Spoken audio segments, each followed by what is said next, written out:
শান্তনাময় informs YouTube চ্যানেলে তোমাদের সকলকে আবারও স্বাগত জানাই। আশা করি তোমরা ভালো আছো। তোমাদের জন্য আজ ট্রান্সলেশন ফর বিগিনার্স অ্যান্ড লার্নার্সের উপরে 78 নম্বর ভিডিও, অর্থাৎ এর আগে 1 থেকে 77টা এই ধরনের ভিডিও এই চ্যানেলে আপলোড হয়েছে। যারা দেখোনি তাদেরকে রিকোয়েস্ট করব এই শান্তনাময় ইনফর্মস ইউটিউব চ্যানেলের প্লেলিস্টে গিয়ে অথবা এই ভিডিওর নিচে দেওয়া ডিসক্রিপশন বক্স থেকে তোমরা আগে আপলোড হওয়া এই ধরনের সমস্ত ভিডিওর লিঙ্ক যেমন পেয়ে যাবে, সেই সঙ্গে পাবে তোমরা বহু ইম্পর্টেন্ট টপিকের উপরে নিউজ পেপার রিপোর্ট রাইটিং এবং পিকেদের সরকার বইয়ের বহু ইম্পর্টেন্ট প্রেসিজ এবং অনুবাদ। দেরি না করে শুরু করব। দেখো আজকে কী ধরনের সেন্টেন্স তোমাদের সঙ্গে শেয়ার করছি, বুঝতেই পারছো। ইফ, দো ইত্যাদির ব্যবহার তোমাদের সঙ্গে শেয়ার করব। দেরি না করে শুরু করি। প্রথম বাক্য দেখো, যদি সে ভুল করে থাকে তাহলে তাকে মেরে কী হবে। সেন্টেন্সটা বাংলায় কি বলছে একটু খেয়াল করো। যদি সে ভুল করে থাকে অর্থাৎ ভুল করা কাজটা অলরেডি হয়ে গেছে, অর্থাৎ কোন টেন্সে রয়েছে, এটা কিন্তু প্রেজেন্ট পারফেক্ট টেন্সে ধরে আমাদের করতে হবে। যদির জন্য আমাদের ইফ আনতে হবে, ঠিক আছে।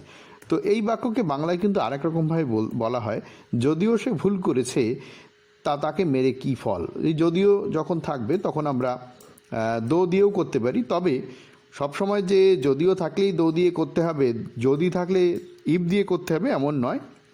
আমরা কনসেপশন ঠিক রেখে অন্যরকমভাবে করতে পারি। তো দেখো সেন্টেন্সটা কিভাবে হবে। যদির জন্য আমরা ইফ আনলাম, সে তো বুঝতেই পারছো ভুল করে থাকে, ঠিক আছে, প্রেজেন্ট পারফেক্ট টেন্সে, ভুল ইংরেজি মিস্টেক। তাহলে তাকে মেরে কি হবে, কি হবে মানে হচ্ছে কি লাভ, তাকে মেরে কি ফল। দেখো এই যে সেন্টেন্সটা, যদিও সে ভুল করেছে তাকে মেরে কি ফল, এরকমভাবে না বলে এভাবে বলা যেতে পারতো তাকে মেরে কি লাভ, ঠিক আছে। মূল কনসেপশনটা সেই রকমই, তাকে মেরে কি লাভ। তো অনেক হিন্টস দিয়েছি, তোমরা নিশ্চয়ই ট্রাই করবে, আশা করি ট্রাই করেছো। দেখো যদি সে ভুল করে থাকে তাহলে এই ইংরেজিটা কীভাবে হচ্ছে খেয়াল করো। ইফ, ইফ মানে হচ্ছে যদি হলো, সে ভুল করে থাকে সেজন্য আমরা হি বা সি আনবো, হি বা সি এনে কী করব, করেছে করব। তাহলে ইফ হি হ্যাজ ডান, এটুকুর মানে হচ্ছে যদি সে করে থাকে বা করেছে। আচ্ছা কি করেছে, ভুল করেছে, ভুলটা কিভাবে আনবো, দ্য মিস্টেক, বোঝা গেল। তাহলে if he has done the mistake, যদি সে ভুল করে থাকে, এইটুকুর মানে হচ্ছে তাই। আশা করি তোমরা এইটুকু অন্তত বুঝতে পেরেছো। If he has done the mistake, comma দিলাম। কমা দিয়ে দেখো বাংলায় এই যে তাহলে, তা, এইগুলোর জন্য আর কিছু দেন বা অন্য কিছু না দিলেও চলে, লাগে না। যখন বাংলায় এরকম রয়েছে, কিন্তু ইংরেজিতে এটা লাগে না। তাহলে দেখো এরপরে কি বললাম আমি, তাহলে তাকে মেরে কি হবে। মেরে কি হবে মানে হচ্ছে তাই মেরে কি লাভ, কি লাভ, কি ইংরেজি হোয়াট, লাভ ইংরেজি হচ্ছে গুড। দেখো সেটা কিভাবে করতে পারে। হোয়াট ইজ দ্য গুড মানে কি লাভ, এটুকুর মানে হচ্ছে হোয়াট ইজ দ্য গুড মানে কি লাভ বা কি হবে, কি ফল হবে, ঠিক আছে। এবারে কি করে কি ফল হবে মানে কি করা, এখানে বাকি থাকছে কি, তাহলে তাকে মেরে, মেরেটা বাকি থাকছে না। তাহলে দেখো হোয়াট ইজ দ্য গুড মানে কি হবে ফল, কিসের জন্য ফল মানে কি কারণের জন্য ফলের কথা বলছে। দেখো ব্যাপারটা কি, অফ বিটিং হিম, বিট মানে হচ্ছে প্রহার করা মানে মারা আর কি, হিম তাকে, বোঝা গেল। আশা করি তোমরা বুঝতে পেরেছো। তো এখানে একটা কথা বলে দেওয়া দরকার, যদি এখানে হি না থেকে সি থাকতো তাহলে এখানে কিন্তু হিম না বসে হার হতো, তাই না।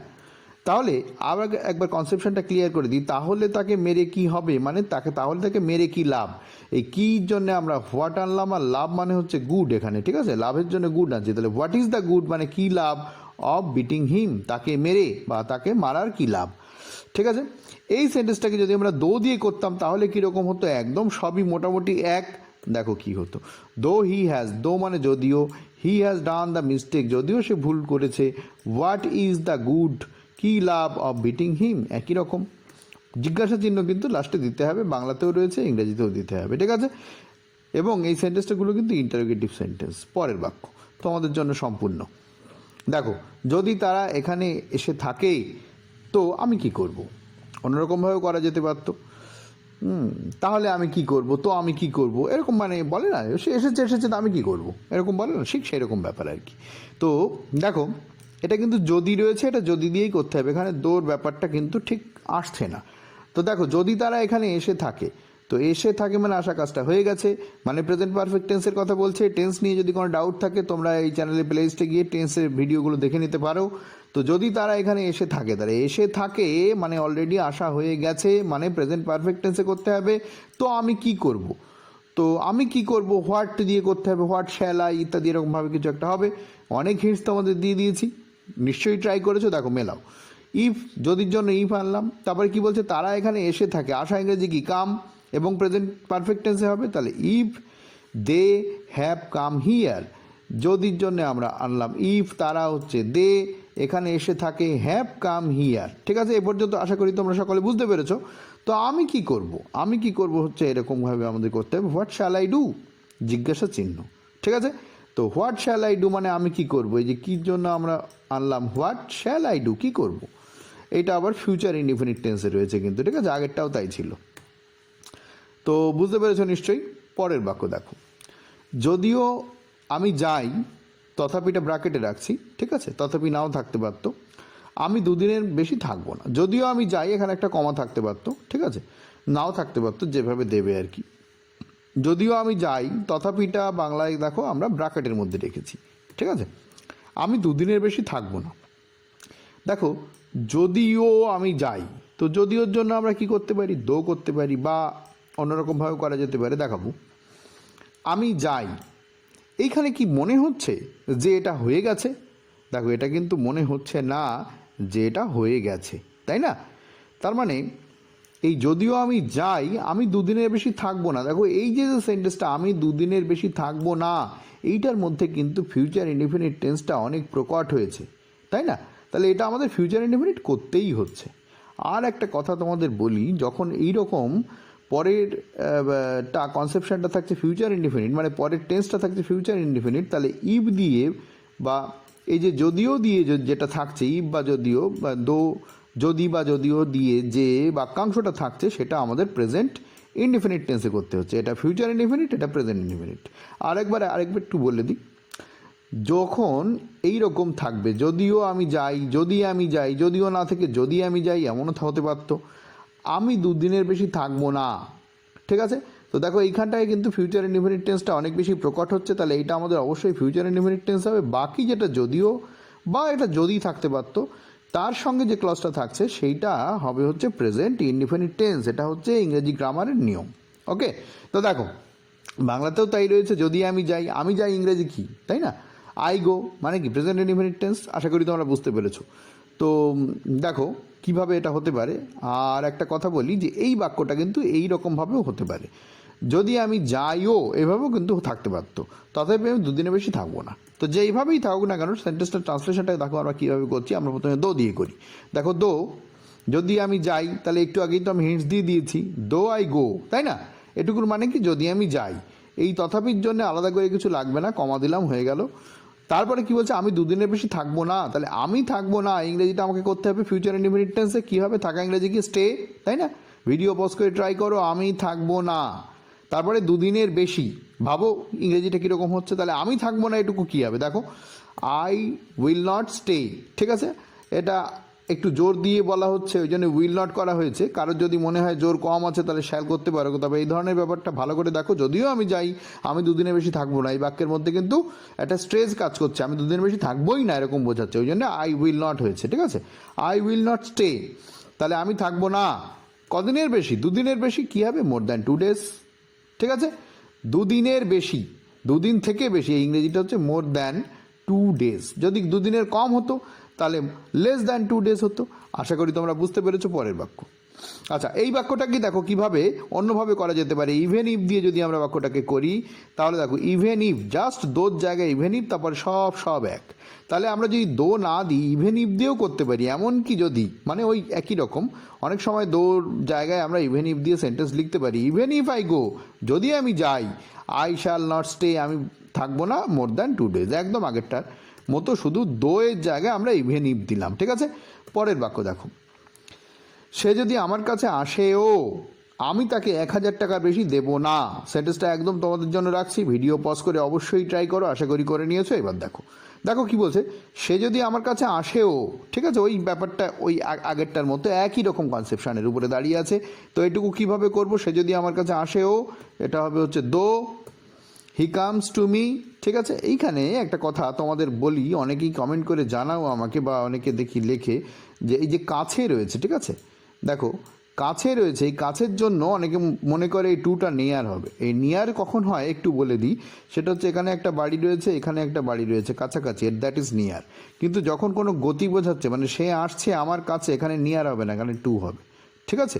সে আমার কাছে আসছে, সেটা কিন্তু টু হবে। এই কাছে মানে কিন্তু নিয়ার নয়, সে তার যে গতি বোঝাচ্ছে আমার কাছে আসার, মানে সে আমার পর্যন্ত আসছে, তখন এটা টু হবে। যাই হোক, দো হি কামস টু মি, যদি সে আসে আমার কাছে।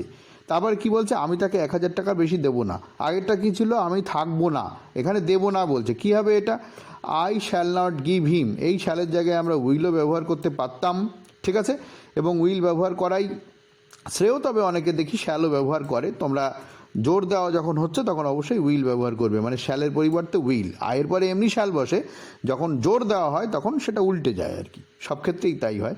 তাহলে আই শ্যালের জায়গায় উইলও লিখতে পারতে। নট গিভ হিম, আমি তাকে দেবো না। কি দেবো না, 1,000 টাকার বেশি, মোর দ্যান 1,000 রুপিস, ঠিক আছে। যদি কম হতো তাহলে লেস দ্যান 1,000 রুপিস করতাম। আশা করি তোমরা বুঝতে পেরেছো। 1,000 রুপিস মানে 1,000 টাকা, দেন মানে থেকে মোর মানে বেশি, মানে 1,000 টাকার বেশি। আর এইটুকুর মানে কি, আমি তাকে দেবো না। আমি তাকে দেবো না, কি দেবো না, 1,000 টাকার বেশি দেবো না, ঠিক আছে।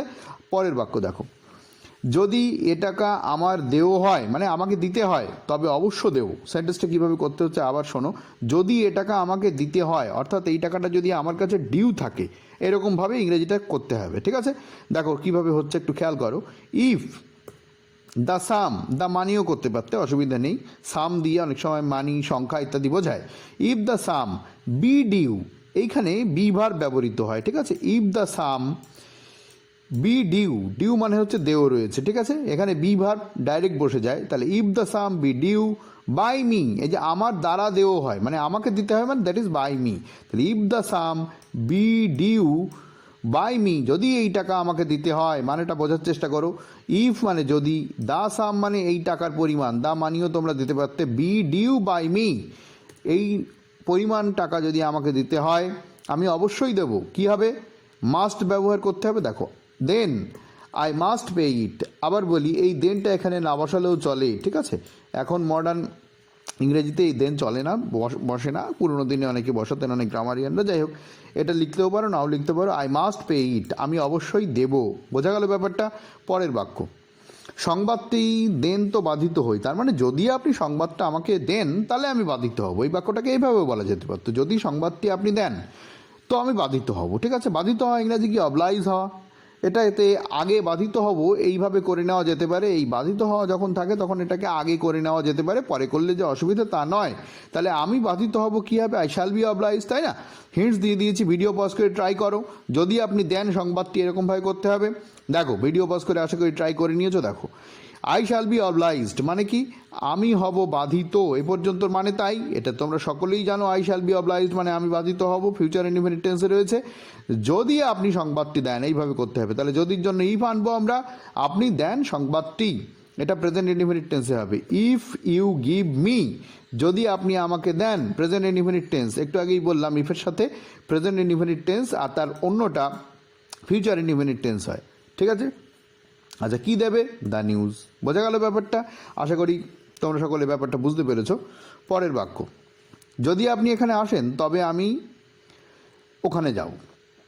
যদি আপনি এখানে শর্ত দেওয়া হয়েছে, যদি আপনি এখানে আসেন তবে আমি ওখানে যাব।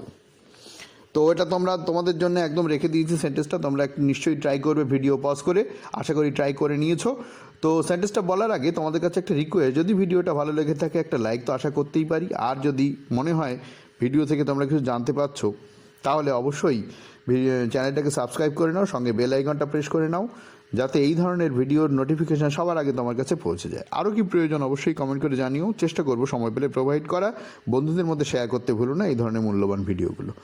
দেখো এই বাক্যটা কীরকম হতে পারে, নিশ্চয়ই তোমরা ট্রাই করে নিয়েছো। এবার আমি বলি, দেখো, যদি আপনি এখানে আসেন তবে আমি ওখানে যাব। আবার বলি, দেখো এই বাক্যটার মধ্যে ওখানে যাব, এটার মধ্যে ফিউচার সেন্স কাজ করছে, ফিউচার ইনডিফিনিট টেন্স হবে। আর যদি আপনি এখানে আসেন, এটা হবে প্রেজেন্ট ইনডিফিনিট টেন্স, ঠিক আছে। তাহলে কীভাবে হবে, দেখো, ইফ আপনি যদি এখানে আসেন, ইফ যদি তো হয়েই গেল, আপনি এখানে আসেন, তাহলে if you come here, if you come here, ঠিক আছে, হয়ে গেল। পরেরটা দেখো কি বলছে, তবে আমি ওখানে যাব। এই তবের জন্য দেন দেওয়ার দরকার নেই, আই শ্যাল গো দেয়ার, ঠিক আছে। এখানে যদি জোর দেওয়া থাকতো আই শ্যালের জায়গায় উইল হতে পারতো, এখানে জোর দেওয়ার ব্যাপার নেই, তাই শ্যাল করা হয়েছে, ঠিক আছে। ভিডিও এখানে শেষ করব, আবার দেখা হবে পরের ভিডিও। ভালো থেকো।